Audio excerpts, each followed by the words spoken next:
I've got what's probably the freshest Prairie beer I've ever laid my hands on. It's Merica in cans now for the first time, and lower alcohol.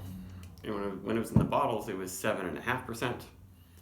Now it's 6.6, and I don't know how much they've changed it. They still just call it an American farmhouse ale, but the way this beer used to be is it was single hop, single malt, Nelson Sauvin, and Bohemian Pilsner malt.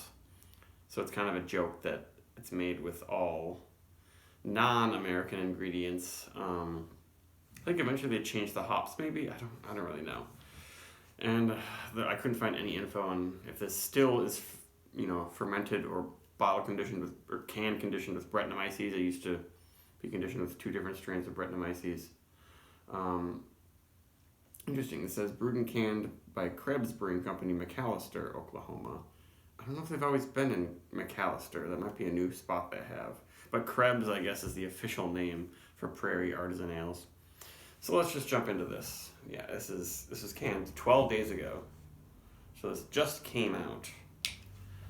And I was just thinking how Prairie actually does every single style of beer almost. They do a huge amount. They do sour beers, Brett beers, barrel-aged stouts, all sorts of Saisons and fruity beers. The only style I've had from them that I didn't really like very much was their IPAs, but I only had their IPAs when they were old, I think.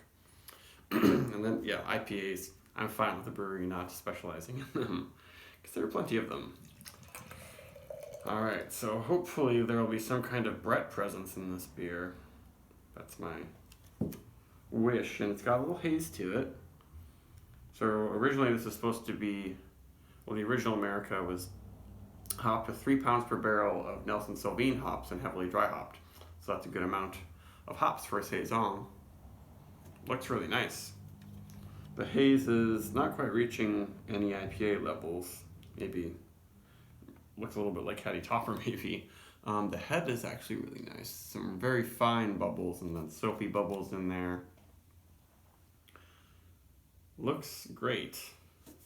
And only a little crackly, but obviously this is not bottle conditioned and extremely carbonated like the old bottles that are kicking around. Definitely smells like Nelson. Has that smoky green onion note.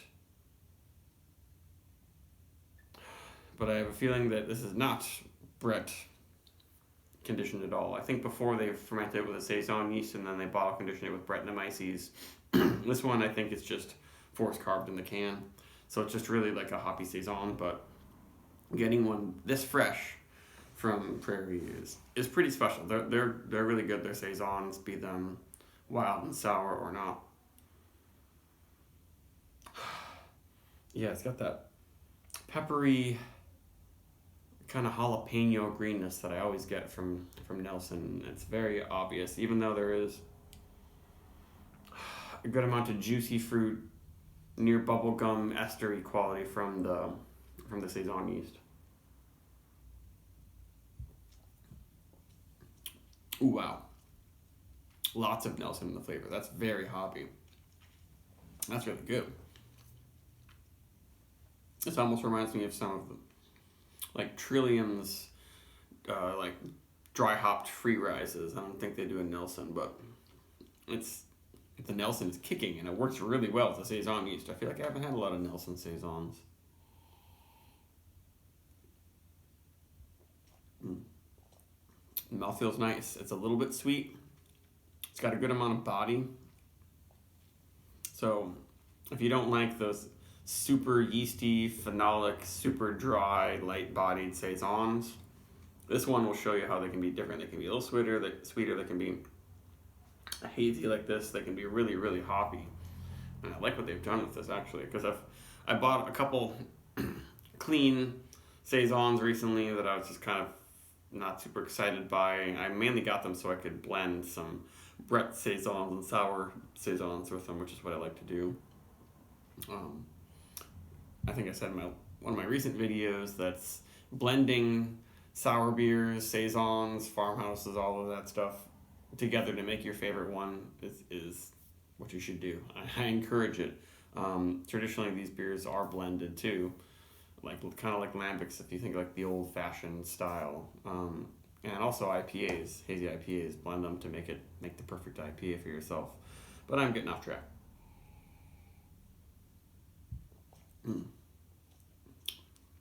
That's really nice. At first in the nose, you think that maybe the Saison yeast is going to overtake the Nelson, but then you drink it, and it's downright juicy because of all the Nelson. It's got that white wine thing going, but not too much, because I often don't like wine grapes mixed with hops. I don't think it works that well. But this one is more.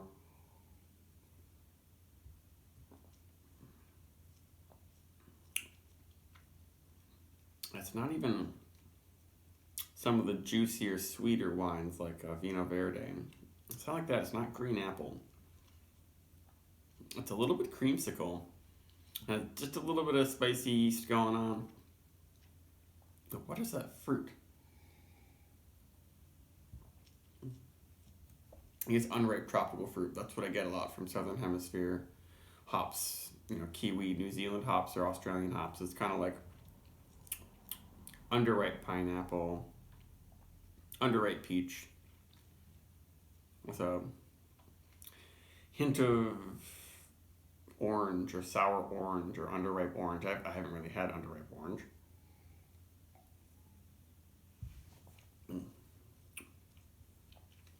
And I was a little disappointed by the lack of Brettanomyces character, but it's a very good hoppy Saison and kind of unique, and I would recommend it. It deserves a 4 or a 4.25, I would say. Goodbye.